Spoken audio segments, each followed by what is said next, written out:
This is your News Source Evening Bulletin for Friday, September 14, 2018. Here's what we're tracking. A Partnership for National Unity APNU officially launched its local government elections LGE campaign at the headquarters of the People's National Congress today. The PNC is the largest party in the six-party leadership. The APNU will be heading into the elections separately from its national coalition partner, the Alliance for Change. President David Granger, who serves as chairman of the APNU, announced today that the APNU will be contesting the local government elections in 76 of 80 local authority areas on Monday, November 12, 2018. He said the APNU, as part of the national government, is reaffirming the national democracy by ensuring there is another local government elections on time. This is the second local government elections since the party took office in 2015. The first was held in 2016, just a year after the coalition took office. Before that, the elections were not held in more than 2 decades. The APNU-AFC coalition, after entering office for only 10 months, conducted local government elections in March 2016, after an absence of 22 years. Thank you for your applause.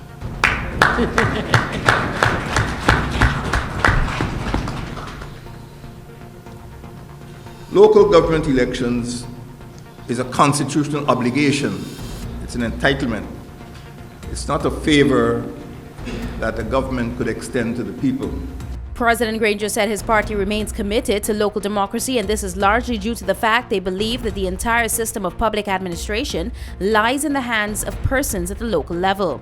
He said large and small parties and groups could take part in the local elections, but there is need for organization. In conducting countrywide elections, you need an organization. And that organization strengthens democracy, it doesn't weaken democracy, it doesn't smother democracy. And this organization is one of the principles that we laid down in our discussions with other parties, that there must be an organization that people shouldn't feel free to come and go. While the party is saying it believes in putting the power back in the realm of communities, it also believes that major parties like the APNU are needed in these communities because they are a major organization. The president also reaffirmed his respect for the Alliance for Change and its decision to go into the elections away from the APNU after the two sides could not reach agreement on heading into the elections as a coalition. More news in a moment. We can do more with love. We can share strength with love. We can sail off to something beautiful. Yeah, all I need is more of you. All you need is more of me. Our love is all that we need. Yeah, I wanna love, wanna love, wanna love, wanna love, wanna love you right. Gotta let her love, let her love, let her love, let her love for the coldest nights. I wanna love, wanna love, wanna love, wanna love, wanna love you right. Gotta let her love, let her love, let her love, let her love for the coldest nights. So can we?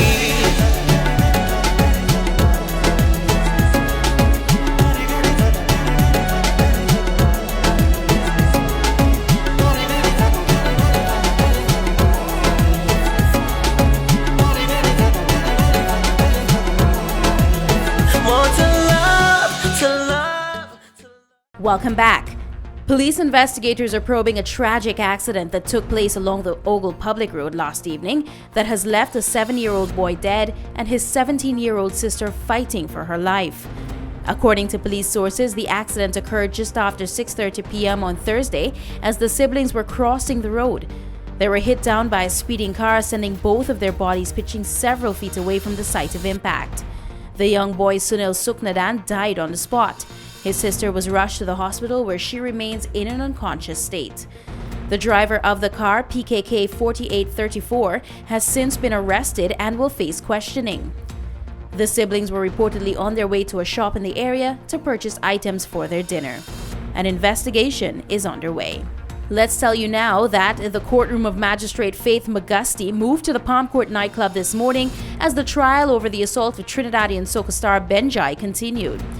Guyanese Maverick Diabru is on trial for the assault of the soca star, which took place back in April 2017 outside the nightclub just after the singer had completed a performance. This morning, the magistrate, the attorneys for both sides, as well as the accused and the victim, all went down to Palm Court as Benjai explained what exactly took place. He could be observed explaining to the magistrate and attorneys the areas where he performed and later where he was attacked allegedly by Diabru. The attorneys also questioned him and he could be seen responding to their queries.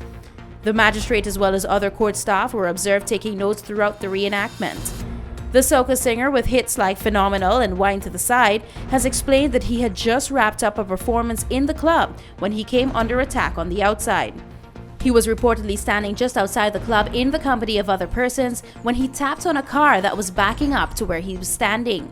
That tap on the car led to a verbal altercation between himself and the car's owner, and it was reportedly at that stage that the accused Maverick Diabru lashed the singer to the face with a liquor bottle, resulting in him falling to the ground. He had to be rushed to a city hospital and made to undergo emergency surgery for his injuries. He flew out of Guyana for more medical care just after, but vowed to be back in Guyana whenever the case is called up. The singer has been doing that so far. A Guyanese woman is sitting behind bars in the U.S. after she was held at New York's JFK airport with a quantity of cocaine stashed in a package in her vagina and several cocaine pellets in her stomach. According to U.S. Border Security, the Guyanese woman Alicia Coppin arrived on September 11 aboard a Caribbean Airlines flight from Guyana. She was selected for examination by customs and border agents at the airport, but a search of her baggage did not turn up anything. However, the agents noticed a bulge in the woman's pelvic area, and upon questioning, she admitted that she had inserted an object into her body cavity. An X-ray was done, and it revealed the presence of foreign bodies inside her abdomen area and pelvis. She was taken to a medical facility at the airport where a package was removed from her body cavity and its contents tested positive for cocaine. She also excreted a number of cocaine-filled pellets. Up to the filing of the charges, she was still being detained at the medical facility as it was expected she would have been passing out more pellets. She remains in custody and now faces drug trafficking and other charges. 2 days before Coppin's arrest at JFK, another Guyanese woman was held in Guyana at the Cheddi Jagan International Airport with cocaine stashed in her vagina also. She too had cocaine pellets in her stomach. She has since pleaded guilty to the charges in a Guyana court and has been slapped with a 4-year jail sentence. And finally tonight, the Public Utilities Commission is reporting that over the past 3 years, it has successfully addressed complaints that have seen $74 million being returned to consumers who filed complaints against the various utility companies. At an open house day which was hosted at the PUC headquarters today, complaints manager Destra Bourne revealed that just this year, the commission has collected in excess of $8 million for consumers with complaints. She explained to News Source that many issues were presented to the PUC. Today, they sought to make citizens more aware of the procedure for filing a complaint. We know there's a lot of consumers out there with issues to do with billing issues, tampering issues, so many issues. And this is the opportunity that they have.